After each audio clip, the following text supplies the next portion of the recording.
ठीक है बच्चों, 6th 7th 8th का ये एक कॉमन टॉपिक है, कारक, है ना। पहले हम पढ़ चुके हैं, संधि पढ़ी हमने, अब कारक पढ़ेंगे। ये पहले इसलिए पढ़ा रही हूँ कि जब हम समास पढ़ेंगे ना तो दोनों चीज़ आएंगी, उपसर्ग भी उसमें आएगा, कहीं संधि भी से काम चलेगा और कहीं कारक तो यूज़ होने ही वाला है। इसलिए पहले हम ये पढ़ लेते हैं, उसके बाद समास पढ़ेंगे। और इसको एक चीज़ बता देती हूँ, ये टेबल मैंने जो बनाई है ना, ये सारे नोटबुक में उतारेंगे और लर्न करेंगे, क्योंकि मैं जब समास पढ़ाऊंगी तो ये सबको लर्न होनी चाहिए। ये वाली टेबल जो मैंने बनाई है तो ये सब लोग बना लेंगे और इसको तो लर्न ही कर लेना। अभी जैसे मैं बोलूँगी उस तरीके से ये लर्न करनी है और ये सब जगह काम आएगा, इसलिए ये अच्छे से सीख लेनी है। पहले कारक को समझते, कारक है क्या? संज्ञा सर्वनाम के साथ क्रिया के विभिन्न प्रकार के संबंधों को दर्शाता है। संज्ञा सर्वनाम पता है क्या होते हैं? संज्ञा कोई भी नाम क्या होता है? संज्ञा होता है। कोई चीज़, कोई वस्तु, है ना, बिना नाम के होती नहीं है और जो उसका नाम है वो संज्ञा है। सर्वनाम संज्ञा की जगह ही प्रयोग करते हैं, जैसे वह, तुम, आप, वे, उनका, उनके, तुम्हारा, तुम्हारे, ये सारे क्या हैं? सर्वनाम। और क्रिया डूइंग वर्ड, करना या होना, काम का करना या होना क्या कहलाता है? क्रिया कहलाता है। ये तीन चीज़ें आपको क्लियर होनी चाहिए। पिछली क्लास में भी आपने पढ़ा होगा, 3rd 4th में, 5th में, तीनों क्लासेस में पढ़ा होगा। और अभी मैं भी संज्ञा पढ़ा चुकी हूँ, सर्वनाम आज बता दी हमने, क्रिया बताया, लेकिन डीपली बाद में बता दूंगी। तो जो कारक हैं वो क्या? संज्ञा और सर्वनाम का संबंध किसके साथ बताते हैं? क्रिया के साथ। किसके साथ बताते हैं? क्रिया के साथ। अब इसके प्रकार, जो कारक के हैं 8 प्रकार होते हैं। कितने? 8 प्रकार होते हैं कारक के। और जैसे मैं बोल रही हूँ वैसे ही टेबल आपको लर्न होनी चाहिए। कर्ता ने कर्म को करण से, संप्रदान के लिए अपादान से, संबंध का, के, की, अधिकरण में, पर, संबोधन, हे, अरे, ओ और अजी। तो ये सारी आपको एज इट इज टेबल जैसे मेरे को याद है ना वैसे ही आपको याद होनी चाहिए। किस तरीके से? कर्ता ने कर्म को करण से, संप्रदान के लिए अपादान से, संबंध, देखो से 2 है यहाँ पर, करण से ये द्वारा, किसी के द्वारा कोई कार्य किया जाता है ना, तो वो किस में आता है? इसमें, करण में। लेकिन इसमें अपादान में अलग, मतलब अलग होने का भाव, किसी से कोई चीज़ अलग हुई, जैसे पेड़ से पत्ता गिरा तो वो बिल्कुल अलग हो गया है पेड़ से। नल से पानी गिरा तो मतलब उससे बिल्कुल अलग हो जाना, वो होता है आपके अपादान में। आया? फिर से एक बार बता देती हूँ मैं। देखो, इसको 8 प्रकार होते हैं। कर्ता ने कर्म को करण से, संप्रदान के लिए अपादान से, संबंध का, के, की, अधिकरण में, पर, संबोधन, हे, अरे, ओ, अजी। ठीक, क्लियर हो गए हमारे। और ये 2 मैंने क्लियर कर दिए कि है ना, 2 से लगे हुए हैं। देखो, करण से, द्वारा, किसी के द्वारा कोई काम होता है तो करण से, संबंध का, के, सॉरी, अपादान से, मतलब जब कोई चीज किसी से अलग होती है तो वह, जब वहां पर से का प्रयोग होता है तो वो कौन सा कारक होता है?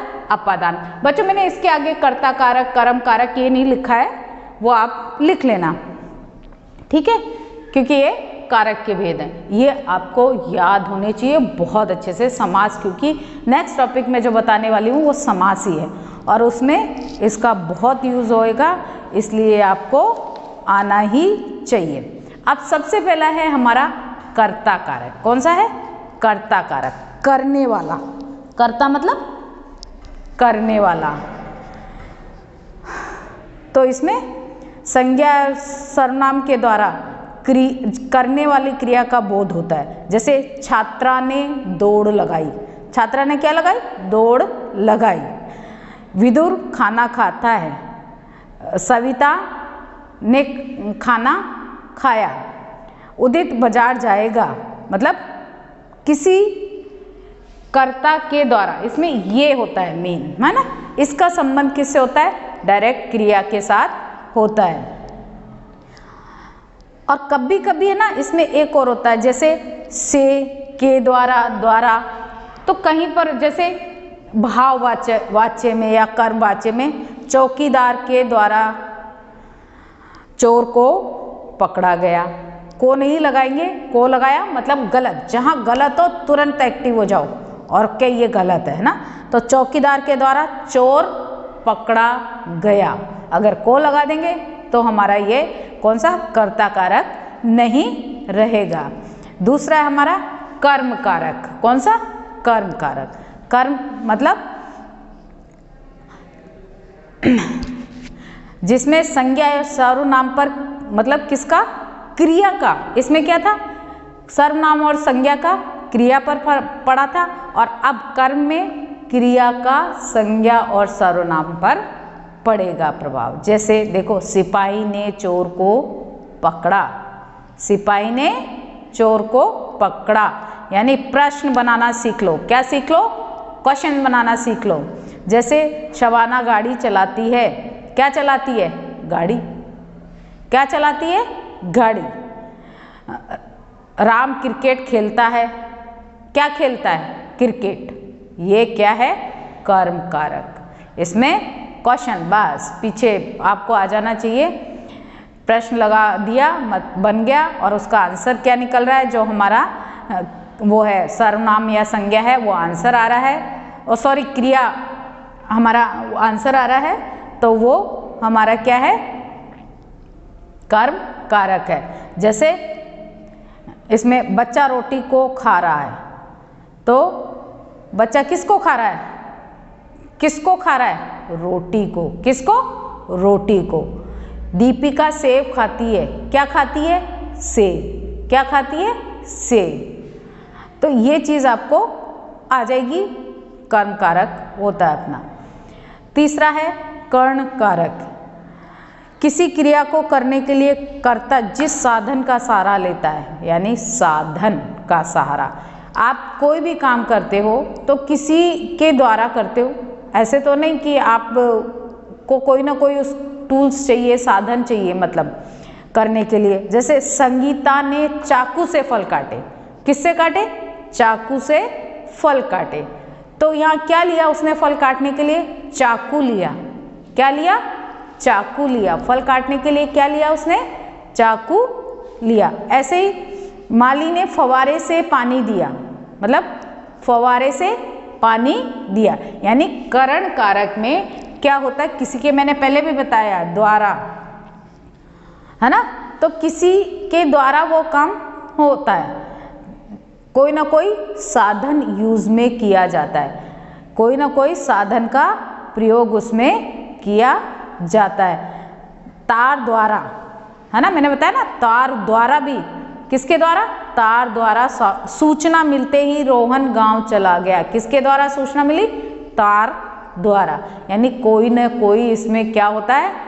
साधन जरूर यूज होता है। तो इसमें साधन का यूज होता है, वो कहलाता है आपके करण कारक। इसके संप्रदान कारक। कर्ता द्वारा जिस संज्ञा के लिए कोई कार्य किया जाए, जैसे कुछ दिया जाए किसी को, मतलब जो करता है ये, इसके द्वारा संज्ञा के लिए कोई कार्य किया जाए या कुछ दिया जाए तो उसको कहते हैं हम संप्रदान कारक। जैसे प्रधाना अध्यापक ने विद्यार्थी को प्रमाण पत्र दिया। मेघना ने अपनी सखी के लिए पेन खरीदा। गायत्री ने भूखे के वास्ते खाना बनाया। मतलब एक ने दूसरे के लिए, एक ने दूसरे के लिए वो काम किया।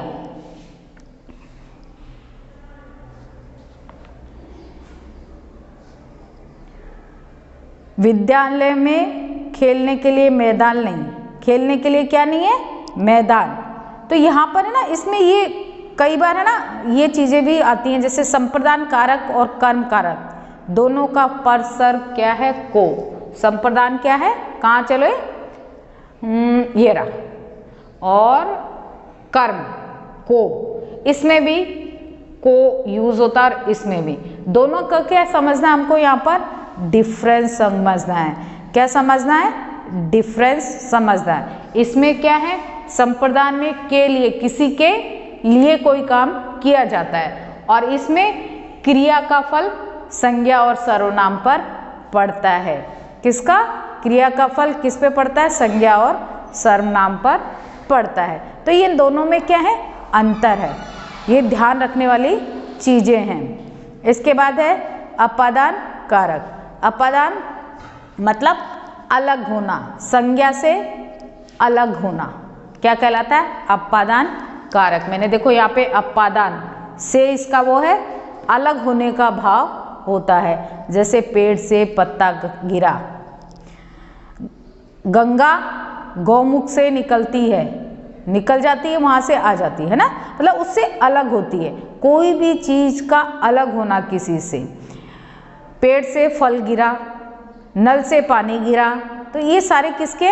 अपादान के उदाहरण हैं। यानी अलग हो जाना किसी का किसी से, वो कहलाता है आपका किसी से मतलब संज्ञा से। संज्ञा से अलग होने का भाव क्या होता है? अपादान कारक होता है। अब है संबंध कारक। जो शब्द एक संज्ञा सर्वनाम का दूसरी संज्ञा सर्वनाम से क्या दर्शाते हैं? संबंध।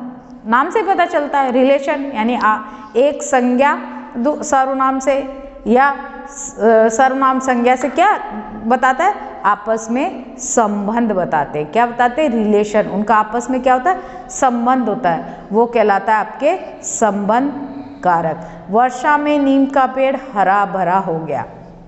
वर्षा का संबंध किससे है? नीम के पेड़ से। किसका? वर्षा का संबंध किससे है इसमें? नीम के पेड़ से। वर्षा आई, पानी मिला पेड़ को, तो वो कैसा हो गया? नीम का पेड़ हरा भरा हो गया। ये घर मेरा है, ये मतलब ये घर मेरा है, तो ये का संबंध मेरा, घर का संबंध किससे हो गया? ये मेरा से, ये घर मेरा है, तो मतलब इसमें क्या होता है? संबंध। का, के, की, कई बार रा, रे, री, पर, सर भी इसमें लगते। अधिकरण कारक। अधिकरण शब्द के जिस रूप से क्रिया के आधार का बोध होता है, मतलब क्रिया किस तरह उसका एक बेस बनता है या उसका आधार बेस क्या है, उसका मतलब मेन बेस क्या है, वो क्रिया पता चलती है इसमें। उपवन में मतलब उपवन में तरह तरह के वृक्ष हैं, तो सीढ़ियों पर ध्यान से चढ़ो। तोता कोटर में बैठा है, मंदिर में स्वर्ण मूर्तियां हैं। यहाँ उपवन में, सीढ़ियों पर और मंदिर में अधिकरण कारक है। कौन कौन से? उपवन में, सीढ़ियों पर, मंदिर में। यानी ये क्या है?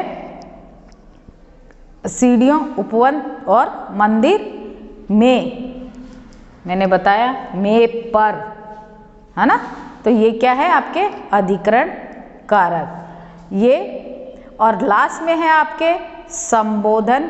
हे, अरे, ओ, अजी, कहते नहीं, दुख, विस्मय, आश्चर्य, है ना, खुशी, इसमें ये सारे वर्ड यूज। अरे इतना बड़ा सांप, ओ ये क्या हो गया, है ना, अजी सुनते हो, है ना, बच्चों सदा सच बोलो, है ना।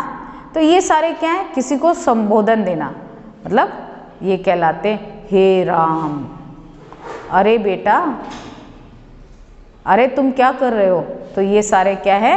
संबोधन कारक है। तो कारक क्या है? संज्ञा सर्वनाम के साथ क्रिया के विभिन्न प्रकार के संबंधों को दर्शाते हैं। कौन? कारक। बच्चों ये तो वैसे क्लास में पढ़ाने वाले टॉपिक हैं, पर अभी थोड़ा थोड़ा तो समझना पड़ेगा एक बार, और जब क्लास में आओगे तो ये चीज़ें एक बार फिर से हम ब्लैक बोर्ड पे ज़रूर सीखेंगे, जैसे संधि और ये कारक, समास। तो मैंने ये सेकंड टर्म के लिए रखे इसीलिए थे कि हम शायद ब्लैक बोर्ड पे फेस टू फेस हो जाए तो अच्छे से समझे, लेकिन कोई बात नहीं, अब भी फिर भी कोशिश करते हैं। थोड़ा आएगा तो ना पढ़ने से, तो हम है ना फिर जब क्लास में मिलेंगे तो इनको एक बार फिर से कर लेंगे। तो अच्छे से समझ में आ जाएंगे। अब मैं इसकी एक्सरसाइज आपको करके भेज दूंगी, अच्छे से करना, लेकिन एक्सरसाइज साफ साफ अच्छी राइटिंग में करना। कोई चीज़ समझ में नहीं आती है तो बेटा मेरे को फ़ोन करके पूछ लो आप, पर अच्छा करो, है ना। काम क्या करना है, अच्छा ही करना है, खिचड़ी नहीं पकानी है। ठीक है बच्चों, थैंक यू बच्चों।